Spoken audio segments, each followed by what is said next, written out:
So hello dear student, কেমন আছো? I hope প্রত্যেকে শুধু ভালো নয়, ভীষণ ভালো আছো।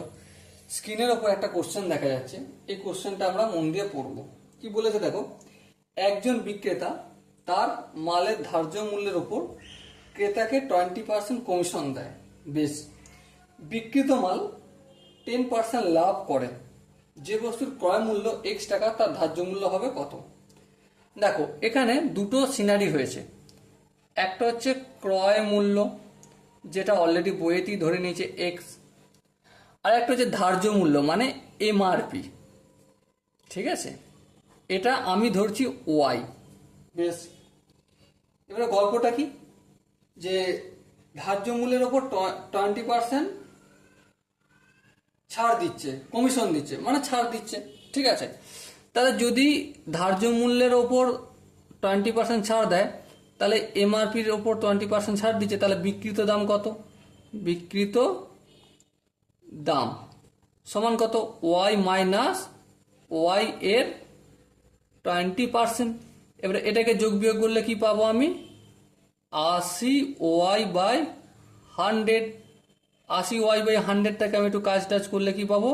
4y/5 পাবো। এটা হচ্ছে বিক্রিত দাম একটা।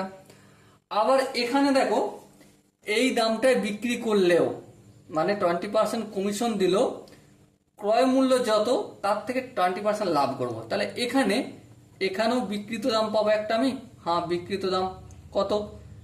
এক্সটা ক্রয় মূল্য, তার সঙ্গে এক্স এর 20% বেশি দামে বিক্রি করছে, সেই জন্য প্লাস চিহ্ন দিলাম। সো এটাকে যদি যোগ বিয়োগ করি, যোগ করতে হবে, কি পাবো আমি? 120x/100। এই শূন্য কাটলো, তাহলে কি পেলাম আমি? 6x/5 টাকা। ওকে, এবারে দেখো, এটাও বিক্রিত দাম, এটাও বিক্রিত দাম। সো আমি এই দুটোকে কি ইকুয়েট করতে পারি? হ্যাঁ, করতে পারি। ওকে, তাহলে আমাকে চেয়েছে ধার্য মূল্য কত। সো ওয়াই এর ভ্যালুটা আমাকে জানতে চেয়েছে। হ্যাঁ ঠিক, ওয়াই এর ভ্যালুটা জানতে চেয়েছে, মানে এমআরপিটা জানতে চেয়েছে। সো ওয়াইটাকে আমি এখানে ফিক্স রাখছি, বাকিগুলোকে এদিক সেদিক করে দিই। হ্যাঁ, 6x × 5/5। এই 5টা এখানে নিয়ে গেলাম, ভাগ ছিল গুণ করলাম, আর এই 4টা গুণ আছে, ভাগ করব। এই 4 করলাম ইকুয়াল টু ওয়াই। এই 5 এই 5 কাটলো। হ্যাঁ, 2 দুগুণে 4, 3 দুগুণে 6। তো কি পেলাম? 3x/2 equal to Y. So ধার্য মূল্য কত পেলাম? 3x/2।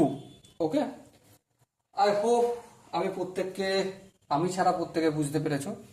যদি কোনো জায়গায় কোনো ডাউট থেকে থাকে, কোনো কনফিউশন রয়ে যায়, তার জন্য কি করতে হবে?